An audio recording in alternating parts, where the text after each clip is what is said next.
Justice منصور علی شاہ کو chief justice of Pakistan بننے سے کس نے روکا اور جسٹس یحییٰ آفریدی کو چیف جسٹس آف پاکستان بننے کی اتنی جلدی کیوں تھی؟ پہلی بار وہ خبر میڈیا کے اوپر آ چکی ہے جو اس سے پہلے شاید میڈیا کے اوپر نہیں آئی تھی۔ اس کی وجہ کیا ہے وہ بھی ہم آگے چل کر ڈسکس کریں گے اور آپ کو یہ بتائیں گے کہ وہ گتھی اصل میں اب جا کر سلجھی ہے، اور سب لوگوں کو وہ باتیں تو آپ کو ہم نے بھی بتائی تھی کہ جسٹس منصور کا رستہ روکنے کے پیچھے کون سے لوگ تھے، کیا تھے، لیکن اب اس شخص کا نام آیا ہے جو اس سے پہلے اس معاملے سے مکمل طور کے اوپر باہر رہا تھا۔ ہم تو جسٹس قاضی فائز عیسیٰ کے اوپر باتیں کرتے رہے، ہم کچھ اور لوگوں کے اوپر باتیں کرتے رہے، لیکن اصل معاملہ کیا تھا وہ بھی ہم اس ویڈیو میں ڈسکس کریں گے، اور اس حوالے سے کچھ خود تہلکہ خیز انکشافات چیف جسٹس یحییٰ آفریدی نے ایک گفتگو میں کیے ہیں، وہ کیا ہیں وہ ہم بھی ڈسکس کرتے ہیں۔ آپ ہمارے چینل کو سبسکرائب کر لیں، بیل آئیکن کو بھی آپ نے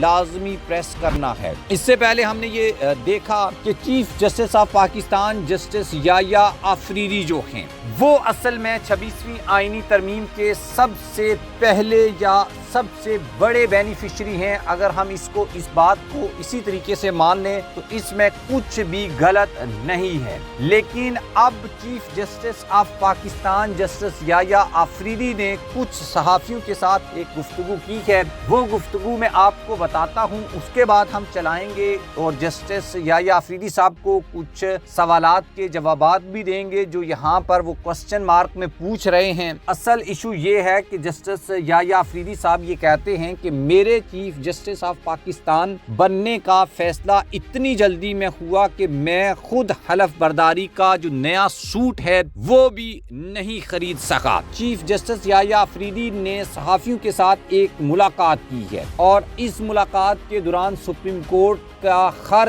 جج آزاد ہے، سپریم کورٹ کا ہر جج کیس کو اپنے انداز سے بیچتا ہے۔ چیف جسٹس یحییٰ آفریدی نے یہ کہا کہ ججز کو بریکٹ نہیں کیا جانا چاہیے اور ججز پر تنقید ہونی چاہیے، لیکن یہ تنقید تعمیری تنقید ہونی چاہیے۔ سپریم کورٹ میں ریفارمز کے حوالے سے بھی بہت سے اقدامات اٹھائے جا چکے ہیں۔ چیف جسٹس آف پاکستان نے کہا کہ ہائی کورٹ کی اتھارٹی کا بہت احترام ہے اور ڈسٹرکٹ جوڈیشری ہائی کورٹ کے ماتحت ہے، براہ راست ہائی کورٹ کی اتھارٹی یا ماتحت عدالتوں میں مداخلت نہیں ہوگی۔ لیکن 6 ججز نے جو خط لکھا تھا قاضی فائز عیسیٰ کو، اس کے اوپر کچھ ہوا یا نہیں ہوا یہ تو ابھی تک آپ جواب نہیں دیں گے۔ سپریم کورٹ ایک ٹائٹینک ہے اور اس کو آپ تبدیل نہیں کر سکتے۔ سپریم کورٹ کی سمت کو تبدیل کر کے انصاف کی فراہمی کو بہتر بنایا جا سکتا ہے، اور چیف جسٹس نے یہ کہا کہ میرا ویژن ہے کہ سپریم کورٹ میں کیس فائل ہو تو سائل کا ای میل ایڈریس اور واٹس ایپ نمبر لیا جائے، اور سائل کا واٹس ایپ اور ای میل لینے سے کیس کی فائلنگ سے لے کر فیصلے تک تمام آرڈرز اس کو ملتے رہیں۔ انہوں نے کہا کہ ارجنٹ درخواستوں کی سماعت کا میکنزم بھی بن رہا ہے۔ ہمارے ججز نے 8000 کیسز مختصر وقت میں نمٹائے ہیں، اور کیس مینجمنٹ بہتر کرنے سے انصاف کی فراہمی میں بہتری لائی جا سکتی ہے۔ چیف جسٹس یحییٰ آفریدی نے یہ بھی کہا کہ انتخابی عذرداریوں کو سننے کے لیے اسپیشل بینچز بنائے جا چکے ہیں، فوجی داری اور ٹیکس کے مقدمات کے لیے بھی اسپیشل بینچز جو ہیں وہ تشکیل